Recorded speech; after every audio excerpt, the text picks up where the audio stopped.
पावन बसते ना.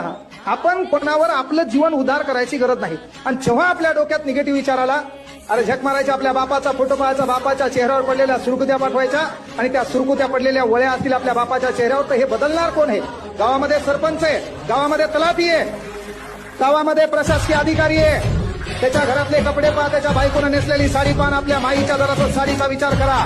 जेव्हा वाटलं पाहिजे मर्द म्हणून घ्यायचंय, मिशीवर ताव द्यायचं आणि सांगायचं चला हे परिवर्तन आपण करून दाखवणार आहे. गावात कुठतरी बंगई असेल आणि त्या ठिकाणी महाबाप त्या बंगईमध्ये बसलेला असेल, त्या बापाला झोका देईल, हे स्वप्न तुम्ही पाहायचं. नोकरी लागलेल्या पोरांना पण विनंती आहे, नोकरी लागले, शहरात गेले, शहरात बंगला घेतला आणि बाप गावाकडेच आहे, तर तू हा कार्यक्रम व्हा.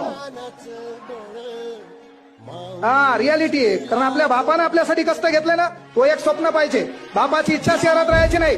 गावात एक 10-12 खणाचं माळवत बांध, त्या माळवतामध्ये पुढं काय कर, पुढं बैठक व्यवस्था कर, त्या बैठकीमध्ये बंगई बांध, त्या बंगईत तिया मायबापाला बसव, झोका दे, त्यांचा फोटो काढून तिया घरातल्या बैठकीतला, म्हणजे तिया बायकोला कळेल की माझ्या बापाचा आदर करावा लागते.